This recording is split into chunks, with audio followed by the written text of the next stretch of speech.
The Gold Bug, Chapter 3. Let the bug drop through the left eye as far as it will reach. With a heavy heart, I went along with my friend. We started about an hour later. At 4 o'clock, Legrand, Jupiter, the dog, and myself. Jupiter had with him the axe and the 3 shovels, all of which he insisted on carrying, mainly because he was afraid, it seemed to me, of leaving them within the reach of his master. His manner was that of the silent but faithful servant, and the devil of a bug were the only words which escaped from him during the whole trip. For my part, I had to carry several dark lanterns, while Legrand brought with him only the bug itself. He carried it tied to the end of a long piece of heavy cord, and he swung it around through the air as he went like some man of mystery.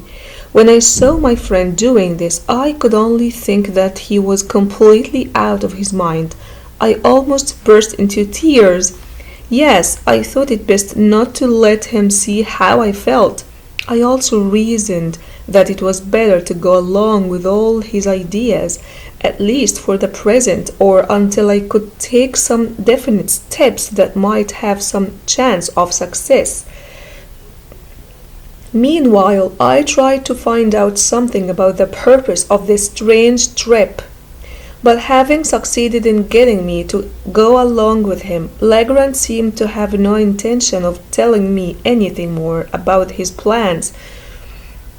To any direct question of mine, he would simply answer, "We shall see." We crossed the narrow river which separated the island from the mainland in a small boat. Going up the high ground on the shore of the mainland, we then went on toward the west, through a part of the country which was very wild and where no human footsteps were to be seen. Legrand led the way as though he knew the direction very well. Now and then, however, he would stop to examine certain of his own guide marks which he had apparently made on some earlier visit here.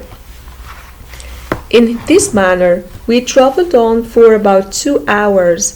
The sun was just setting when we entered a section even more unpleasant looking than any yet seen. It was a kind of flat tableland near the top of a hill which had very sharp sides. It had been most difficult to climb this hill. The trees and bushes grew very thick on its sides. There were also large stones lying everywhere. They were held from rolling down the hill by the thick bushes and heavy trees against which they leaned. The natural flat place to which we had travelled at the top of this hill was covered with bushes through which it would have been impossible to force our way except with the axe. Jupiter, as directed by his master, now began to clear a path for us. Using this axe, this path led to a particularly large tree which stood among a group of 8 or 10 others, but which rose well above these, and was one of the largest and most beautiful trees I had ever seen in my life. It was very well formed, and in the wide spread of its branches was a tree which would readily have attracted attention anywhere. When we reached this tree, Legrand turned to Jupiter and asked him whether he thought he could climb it. The old negro seemed so surprised by the question that for a moment he didn't know how to answer. Finally, he came close to the great trunk of the tree, walked around it, and examined it carefully. When he had finished, he said, "Yes, Master Jupiter can climb any tree he ever saw in his life." "Then up with you as soon as possible," said Legrand, "for it will soon be too dark to see what we are about." "How far up must I go, Master?" asked Jupiter. "Go up the main trunk first, and then I will tell you which way to go. And here, stop, take the bug with you. The bug, master? Well, the gold bug, cried the Negro, drawing back and clearly a little frightened.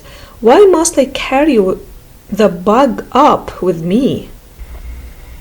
If you are afraid, Jupiter, a great big man like you, to take hold of a little bug like this which is dead now and can't hurt even a fly, then you can carry it up by this cord. But if you don't take it up with you in some way, then I shall be forced to break your head with this shovel. What's the matter now, master? Said Jupiter.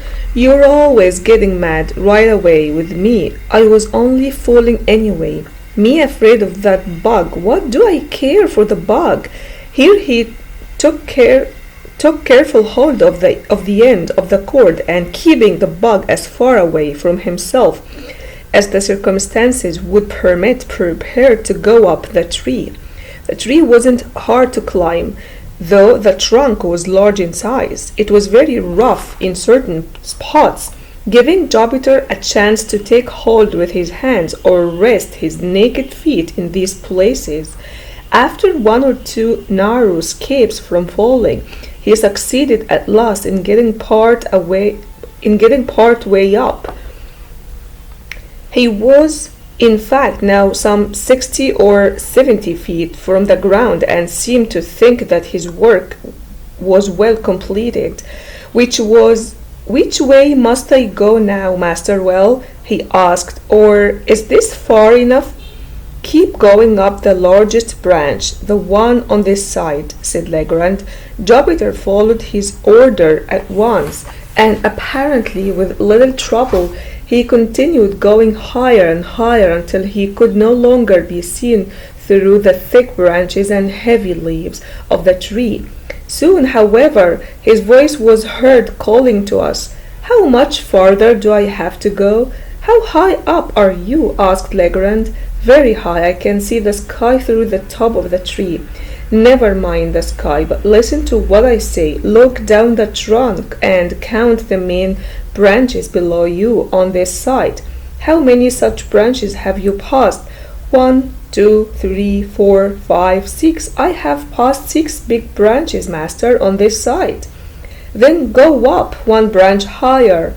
In a few minutes Jupiter's voice was heard again, saying that he had reached the 7th branch. Now, Jupiter, cried Legrand, clearly greatly excited, I want you to work with your way out along that branch as far as you can. If you see anything strange, let me know.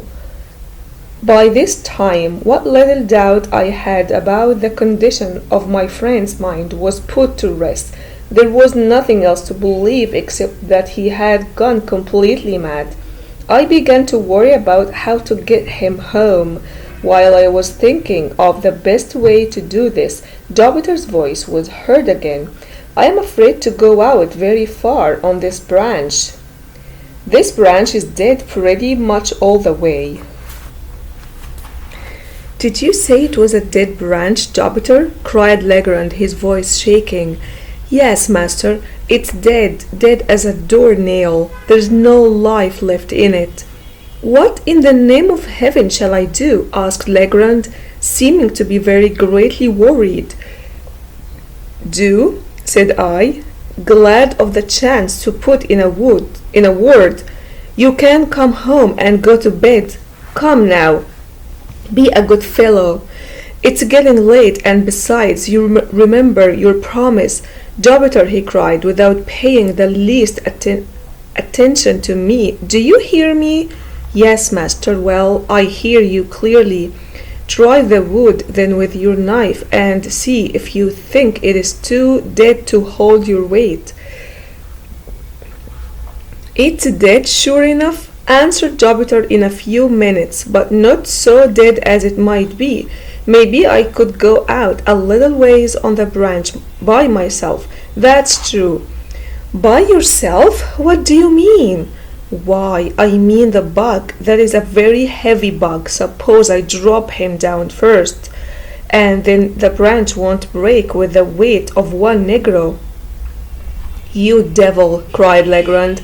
who seemed to feel suddenly much better. "What do you mean by saying such foolish things? As sure as you drop that bug, I'll break your neck. Look here, Jupiter, do you hear me?" "Yes, master, but you need not talk to an old negro that way." "Well, now listen, if you go out on that branch as far as you think safe and not let go of the bug, I'll make you a present of a $5 gold piece as soon as you get down." "I am going, Master Well, I surely am," answered the old negro at once. "I am almost out of the end now." "Out of the end?" "Here," cried out Legrand nervously. "Do you say you are out to the very end of that branch?" "I'll soon be to the end, master." "Oh, God in his heavens, what is this here upon this tree?" "Well," cried Legrand, highly pleased, "what is it?" "Well, it's only a skull. Somebody must have left his head up here in this tree, but the birds have picked it all clean." "A skull, you say? Very well. How is it fastened to the branch? What holds in it?" "I must look, master. This is a very curious circumstance. There's a great big nail in the skull, and it fastens it to the tree." "Well, now, Jupiter, do exactly as I tell you. Do you hear?" "Yes, master." "Pay attention, then find the left eye in the skull."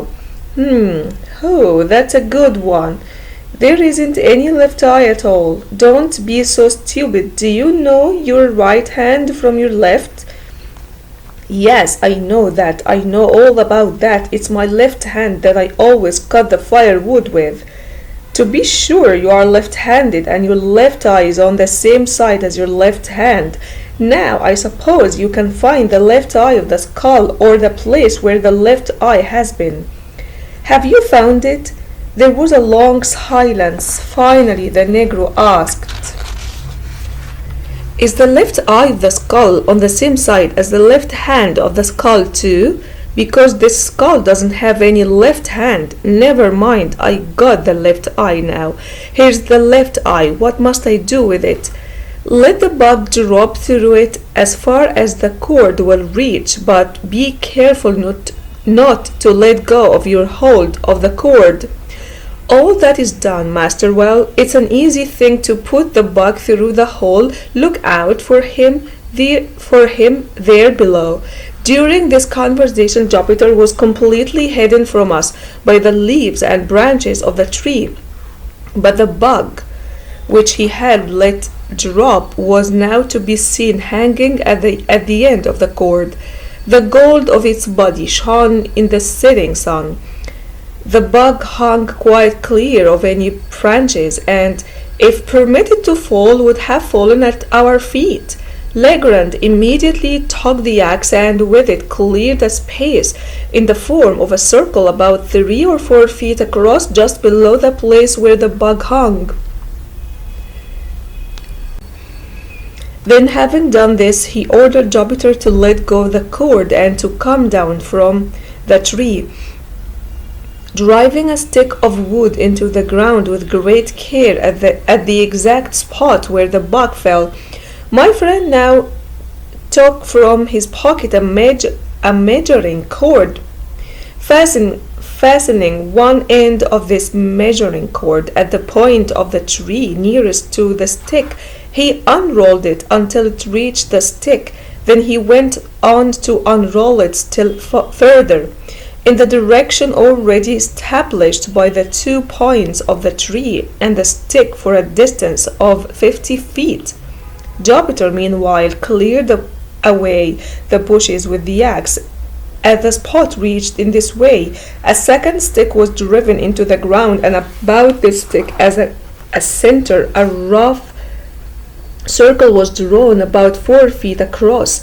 Taking a shovel himself and giving one to Jupiter and the third one to me, Legrand asked us to set about digging as quickly as possible.